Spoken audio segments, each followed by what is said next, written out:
Ассалаумағалейкум. Менің атым Қуаныш. Мен өзімнің YouTube каналымды жүргізу үшін алғашқы блогымды түсіріп жатырмын. Бүгінгі блогтың тақырыбы именно жаңағы YouTube каналды жүргізу үшін, видео түсіру үшін, фото түсіру үшін қандай құрал жабдықтар керек. Сол туралы көрсетіп өтейін. Ең бірінші мынау керекті құрал жабдықтарды алғанда не алу керек екенін. Мынау штатив, биіктігі 1,90. Мен бұны жаңа бәрін коробкасынан шығарып, мыналарды бәрін дайындап алдым. Бұл ортасы бұрасаңыз, мынау жиналмайды да. Мынау бұлай жиналады екен. Енді жинап көрсетейін.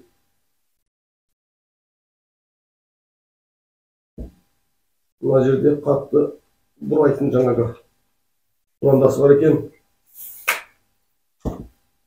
Осыны қатырып қоямыз. Жинап жатырмын да, мен жаңа бәрін дайындап қойғам. Мына бас жағында, бұның алдында еще мына жерде уривені бар. Сонда уривенге қойсаңыз, далаға барып видео түсірген кезде үстіне телефонды қойып, сонда сіз вертикальный түсіресіз, горизонтальный түсіресіз, қисық болмайды деген. Мынау оңға солға бұра алады.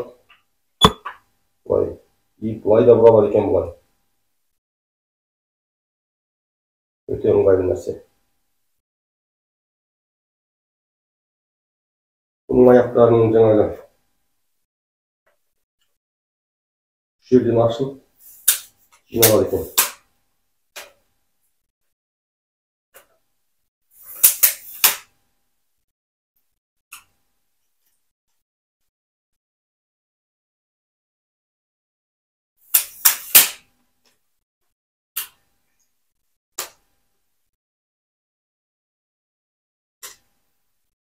Сонда биіктігі осындай болады.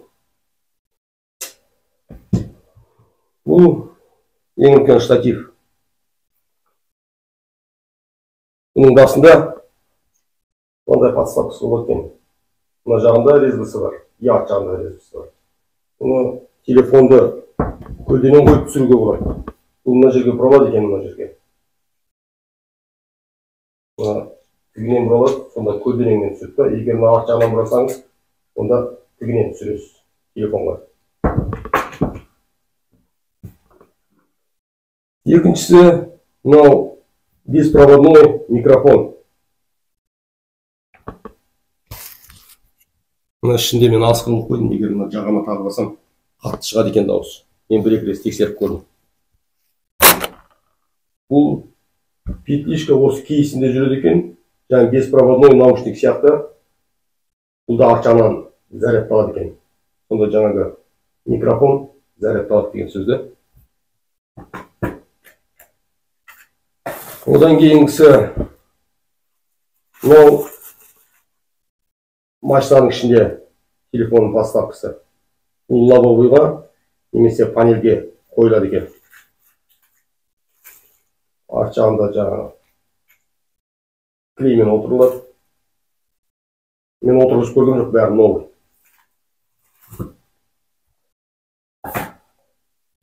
Келесі мынау селфи таяқша и стабилизатор. Егер мына жерге қойып телефоныңызды қоясыз да, атпен шауып келе жатқанда, немесе таудан лыжымен түсіп келе жатқан кезде, бұл стабилизатор телефоныңызды тігінен қойып түсірсеңіз, сол тігінен қозғалмайды екен, ары бері шайқалмайды да. Көлденеңін қойсаңыз, көлденеңін. Bir жағынан селфи таяқша, екінші жағынан стабилизатор.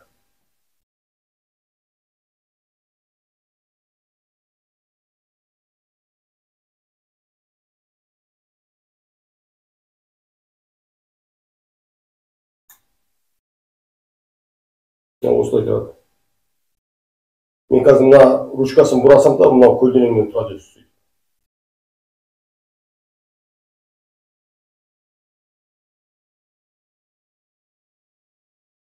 Бұл өшіп қойды.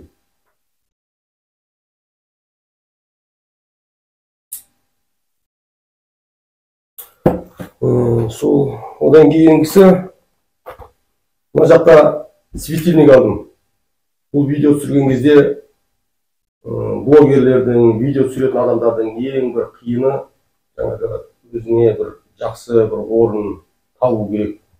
Сол ең қиын екен. Жаңа светильник түсіру керек, оның көлеңкесі түспей тұру керек, адамның көлеңкесі түспей тұру керек деген сияқты. Мен мысалы мына светильникті қойып қойдым, ана жақтан столбының басына қоятын прожектор болған менде. Соны қойып қойдым, парабойға іліп. Мына жақтан үйдің шамы жанып тұр, сондай жарық беріп тұрды. Сол. Одан кейінгісі мыналармен бірге мына тақтан алдым.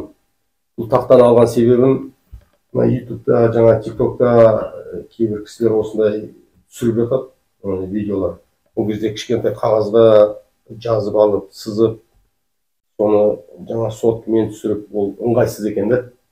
Но енді мен жоғары білімім бар. Казгасаны бітіргем, строительный академияны.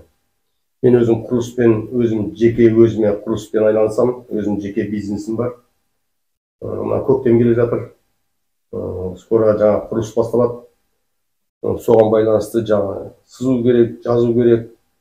Сол үшін алдым. Бұны видео түсіріп, болашақта сіздерге көрсететін боламын. Бұның бағасы где-то 11 000 теңге ма, сондай болды. Жаңағы щеткасымен, мынандай маркерімен бәрінен қосылған. Одан кейін светильник, мына жақта светильник жанып тұр, сол светильникті көрсетейін.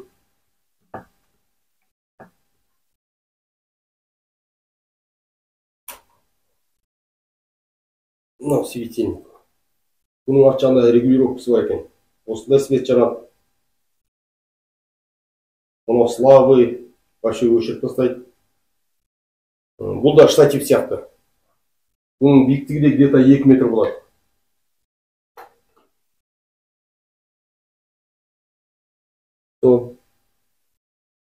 Одан басқа мен осы жерде кішкентай бизнесім бар. Ауылда тұрам. Қазір мен осы жердегі жұмысымды жүргізіп жатырмын. Келесі видеомда осыдан кейінгі екінші или үшінші видеомда жақсы бір видео түсіретін боламын. Сіздерге де жұғысты болсын. Сол видеода көресіздер. 2023 жылы қандай менің жаңағы Алла тағала маған берген, менің семьяма берген, енді адамдар айтады, анау ниетіне байланысты дейді. Именно сондай жаңағы екінің бірі не ондай бере бермейді енді. Былай мақтанып отырған жоқ. Сіздерге де жұғысты болсын. Бала шағам бәрі қалада, студент, мектепте оқиды, садикте, кішкентай бөпем бар. Менің келіншегім бала шағаның қасында. Суббота воскресенье күні ауылға келіп кетіп тұрады.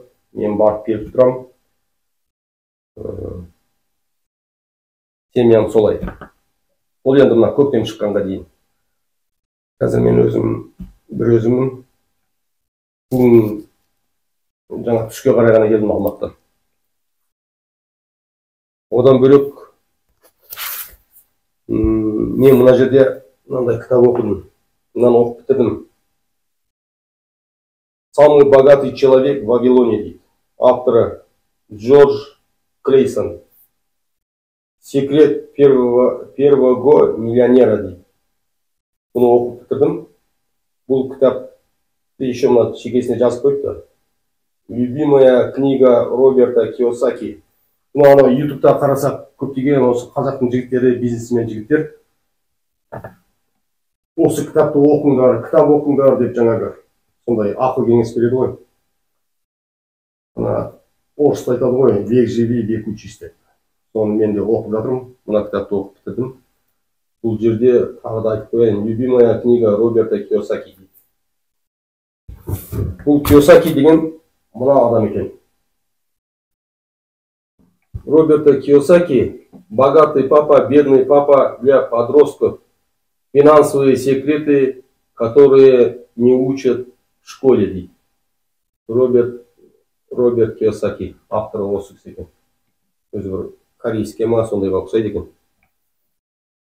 Бұл кітапты оқып жатырмын. Бұны жай оқып қана қоймай, бұны жазып, жақсы ақылды сөздерін жаңағы жазып, оны зерттеп, ішінде көптеген схемалар бар екен, жазып сызып, сөйтіп оқу керек екен бұны. Мына жерде жаңағы мына қызыл кітаптағы «Самый богатый человек в Вавилоне» дегенді соны жаздым. Ары қаратай жаңағы Роберто Кийосакидікін жазып жатырмын. Одан бөлек мен осы YouTube каналды жүргізу үшін курс алдым. Менің өзім наставнигім бар.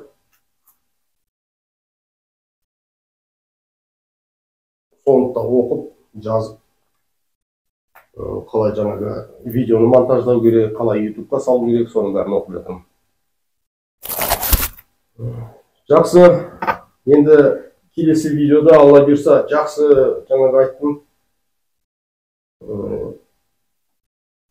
Бір видео салам, жұғысты болсын.